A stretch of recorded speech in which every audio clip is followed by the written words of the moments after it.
Hello, dear students. Dr. Bapuji Salunkhe, Institute of Engineering and Technology, Kolhapur, welcomes you all to e-learning platform. This is Science and Humanities Department. The unit which we are learning is radioactivity and ultrasonic waves. The learning outcome for our today's lecture is calculate the value of period, frequency and velocity of a given type of a wave. Dear student, in our last lecture we have already seen about the velocity and frequency relationship, and once again we are discussing it here in this video. See, velocity of a wave, the distance covered in a one wavelength per unit time period is called as a velocity of a wave. These all parts we have already seen, and we have seen that the velocity of a wave or the velocity of a sound in air is equal to frequency into wavelength of the wave. Okay, so this is our basic formula to solve the numericals, and in this lecture we are going to solve exact the numericals based on this formula. The examples or the numericals will come in a different forms, and we have to solve all those examples with this single equation. Okay, let us go. So you all have to keep in the mind this formula, and the physical meaning means velocity of sound means v, frequency of the wave and wavelength of the wave. Okay, let us go and try to solve the numericals. Okay, the first numerical is find the wavelength of the wave having a frequency 500 megahertz. Assume the speed of the wave in air 3 into 10 raised to 8 meter per second. This is simply an assumption only. Okay, this is not exactly the right value of that radio wave. Okay, so don't bother with this value. हे पहा, आपल्याला एक example दिलेलं आहे ज्याच्यामध्ये wavelength सांगितलेली आहे, वेवची काढायला सांगितलेली आहे, आणि त्याची फ्रिक्वेन्सी आपल्याला दिलेली आहे 500 megahertz. Okay, and we all are suggested to assume the speed which is given here. Okay, so what is solution given? N means the frequency. We all know n means the frequency is equal to 500 megahertz. We simply convert it into hertz, which will come out as a 500 into 10 raised to 6 hertz. Okay, so this is value of a frequency, and we are provided with the velocity is equal to 3 into 10 raised to 8 meter per second, and we are asked to calculate or to find wavelength of the wave. The notation of wavelength of wave is a lambda. So we know that v is equal to m lambda. The formula we all know, velocity is equal to frequency of the wave into wavelength of the wave. Just put the values.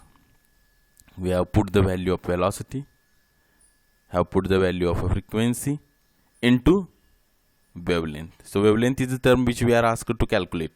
So lambda is equal to, we have made simple mathematical arrangements here and come out with answer 0.6 meter. So the wavelength which we have been asked is 0.6 meter. So this was a very straightforward example having no complications. Okay, next example is the speed of a sound in air is 332 meter per second, and that is glass, that in a glass is 200 meter per second.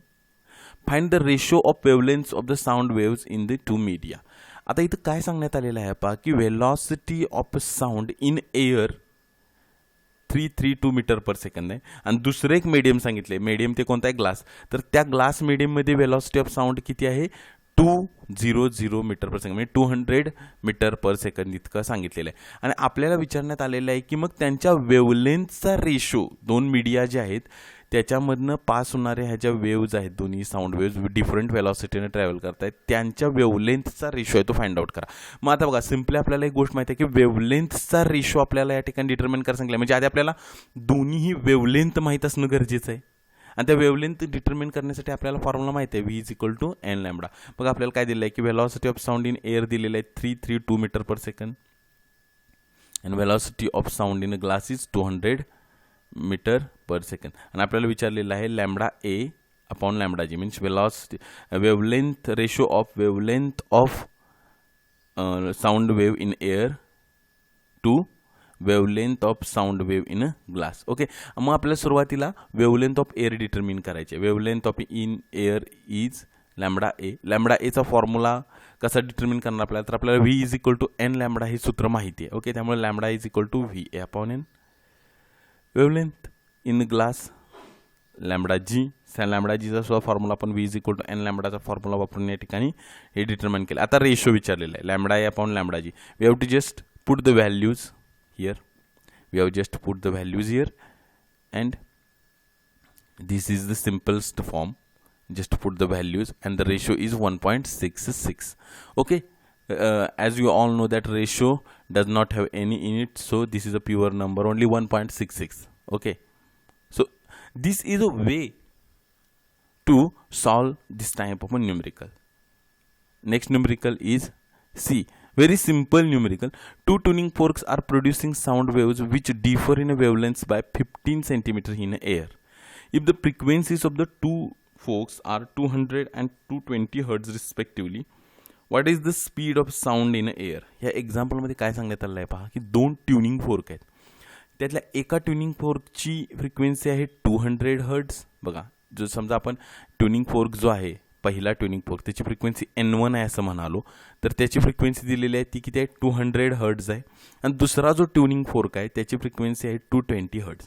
आणि असं सांगण्यात आलेलं आहे की हे दोन्ही tuning forks ज्या sound waves produce करतात त्यांच्या वेवलेंथ्समध्ये म्हणजे दोन्ही वेव्जच्या वेवलेंथमधला जो फरक आहे तो 15 सेंटीमीटर आहे इन एअर. मीन्स आपल्याला ज्या साऊंड वेव्ज आपण कन्सिडर करतो त्या एअरमध्ये ट्रॅव्हल करतात. म्हणजे ट्युनिंग फोर्क नंबर 1 मधून जी साऊंड वेव्ह बाहेर पडते ती आणि ट्युनिंग फोर्क 2 मधून जी साऊंड वेव्ह बाहेर पडते ती, ह्या दोनही वेव्हचं कंपॅरिझन केलं तर त्यांच्यामध्ये 15 सेंटीमीटर इतका वेवलेंथचा डिफरन्स आहे. म्हणून इथे दिलं आहे बघा, lambda 1 minus lambda 2 is equal to 15 centimetre is equal to 0.15 metre. Lambda 1 means wavelength of a sound wave number 1 and lambda 2 means wavelength of the sound wave number 2. Okay, आणि त्यांच्यामधला एवढा डिफरन्स आहे. आपल्याला विचारण्यात आलं आहे की मग इतकी इन्फॉर्मेशन असेल तर त्यांचं speed of sound in air आहे ते डिटर्मिन करा. ओके, आता कशा पद्धतीनं आपला जर्नी आपली असणार आहे बघा. आपल्याला माहिती आहे की velocity of sound in air दोन्ही वेव्हसाठी कसं असणार आहे, सेमच असणार आहे ती. म्हणून V is equal to N1 lambda 1 for first sound wave. आपण पहिल्या साऊंड वेव्हसाठी असं लिहू शकतो आणि दुसऱ्या वेव्हसाठी सुद्धा V is equal to N2 lambda 2 असं लिहू शकतो, कारण V कॉन्स्टंटच आहे. दोन्ही वेव्ह जे आहे ते एअरमधनं चाललेलं आहे, सेम मीडियममध्ये चालले, म्हणजे व्हीची व्हॅल्यू सेमच असणार आहे. म्हणून पहिल्या वेव्हसाठी आपण लिहू शकतोय V is equal to N1 lambda 1 आणि दुसऱ्या वेव्हसाठी लिहू शकतोय V is equal to N2 lambda 2. आता ज्या अर्थी ह्या LHS इकडे समान आहेत म्हणजे आपण RHS ना इक्वेट करू शकतो, म्हणजे त्यांना समान ठरवू शकतो. N1 lambda 1 is equal to N2 lambda 2.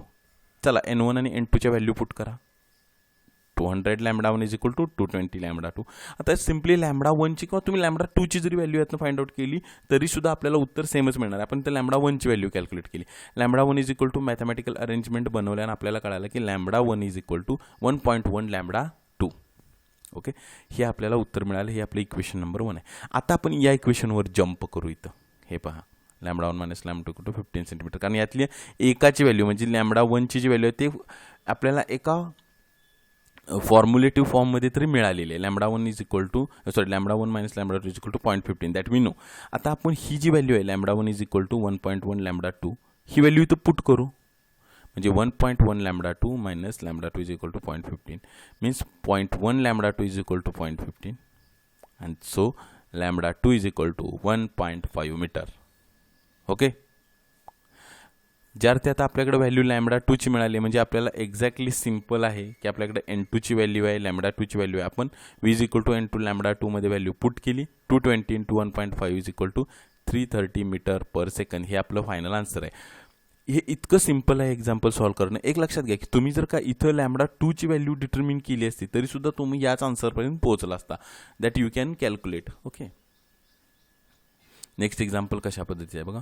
A musical instrument generates a sound of frequency 500 hertz. Find the distance travelled by the sound waves when the string of the musical instrument completes 250 vibrations.